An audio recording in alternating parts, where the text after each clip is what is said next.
Assalamualaikum warahmatullahi wabarakatuh. Perkenalkan, saya Nurul Hikmah, mahasiswa program studi Pendidikan Agama Islam Fakultas Tarbiyah dan Ilmu Keguruan Universitas Islam Negeri Palopo. Nah, di sini saya akan menyajikan video mengenai merancang strategi pembelajaran PAI dalam pelaksanaan KBC atau kurikulum berbasis cinta di madrasah, untuk memenuhi salah satu tugas mata kuliah strategi pembelajaran PAI oleh dosen pengampu pribadi Al-Ustadz Profesor Dr. Muhaimin MA. Nah, sebelum kita masuk pada strategi pembelajaran PAI, di sini saya akan menjelaskan terlebih dahulu apa yang dimaksud dengan kurikulum berbasis cinta. Nah, kurikulum berbasis cinta adalah sebuah kurikulum yang dirancang dengan menitikberatkan pada pengembangan karakter pembelajaran berbasis pengalaman, serta perhatian mendalam terhadap aspek sosial dan emosional dalam pendidikan. Nah, kurikulum ini bertujuan untuk melahirkan insan yang humanis, nasionalis, naturalis, toleran, dan selalu mengedepankan cinta sebagai prinsip dasar dalam kehidupan. Nah, untuk mewujudkan madrasah yang penuh cinta, diperlukan strategi pembelajaran yang tepat dan selaras dengan nilai-nilai kurikulum berbasis cinta. Kemudian kita masuk pada strategi-strategi pembelajaran yang cocok atau yang tepat diterapkan di kurikulum berbasis cinta di madrasah. Nah, yang pertama adalah ekspositori. Nah, strategi pembelajaran ekspositori adalah strategi yang berpusat pada guru dalam menyampaikan materi secara sistematis dan terstruktur. Nah, dalam konteks kurikulum berbasis cinta, strategi ini digunakan untuk menyampaikan konsep dasar tentang nilai cinta, toleransi, dan kemanusiaan, memberikan pemahaman awal sebelum peserta didik melakukan aktivitas lebih lanjut. Nah, contohnya seperti guru menjelaskan makna cinta dalam perspektif agama, kemanusiaan, dan kehidupan sosial, lalu mengaitkannya dengan kehidupan sehari-hari peserta didik.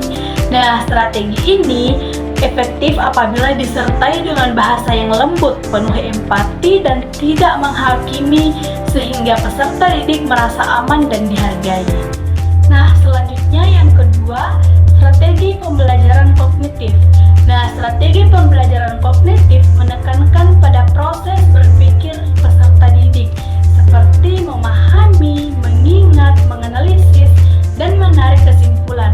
Nah, dalam kurikulum berbasis cinta, strategi ini bertujuan untuk membantu peserta didik memahami alasan pentingnya sikap cinta dan toleransi, mengembangkan kemampuan berpikir kritis terhadap permasalahan sosial. Contohnya, seperti peserta didik diajak menganalisis kasus intoleransi atau konflik sosial, kemudian diminta menyimpulkan sikap yang seharusnya diambil berdasarkan nilai cinta dan kemanusiaan. Nah, dengan strategi ini, pembelajaran peserta didik tidak hanya menerima nilai secara dogmatis, tetapi memahami maknanya secara rasional. Nah, selanjutnya yang ketiga, strategi pembelajaran aktif. Nah, strategi pembelajaran aktif menempatkan peserta didik sebagai subjek utama dalam pembelajaran. Nah, dalam implementasi KBC, strategi ini sangat penting karena nilai cinta akan lebih mudah tertanam melalui pengalaman langsung. Contoh penerapan strategi pembelajaran aktif antara lain seperti diskusi kelas, role play atau bermain peran, studi kasus, refleksi pengalaman pribadi. Melalui kegiatan tersebut, peserta didik belajar mengekspresikan pendapat, menghargai perbedaan, serta menumbuhkan empati terhadap orang lain. Nah, strategi ini membantu peserta didik mengalami langsung nilai cinta, bukan hanya mengetahui secara teori. Selanjutnya, yang keempat, strategi pembelajaran kolaboratif. Nah, strategi pembelajaran kolaboratif menekankan kerjasama antar peserta didik dalam mencapai tujuan pembelajaran. Nah, dalam kurikulum berbasis cinta,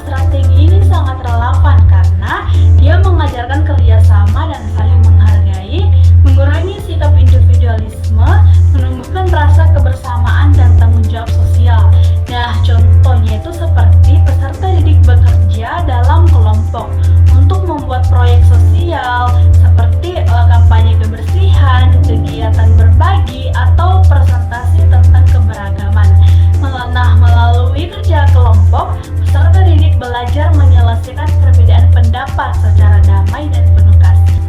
Nah, selanjutnya yang kelima adalah strategi pembelajaran inquiry.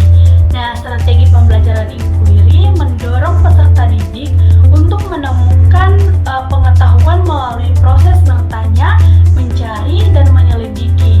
Nah, dalam implementasi KBC, strategi inquiry bertujuan untuk menumbuhkan rasa ingin tahu terhadap nilai kemanusiaan serta mengembangkan sikap reflektif dan empati.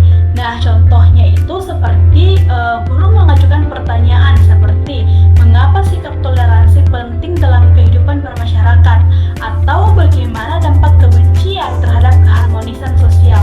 Nah, peserta didik kemudian mencari jawaban melalui diskusi, observasi, atau pengalaman pribadi. Nah, strategi ini membantu peserta didik menemukan nilai cinta secara mandiri dan bermakna. Nah, itu dia beberapa strategi pembelajaran yang saya jelaskan yang diterapkan dalam kurikulum berbasis cinta di madrasah.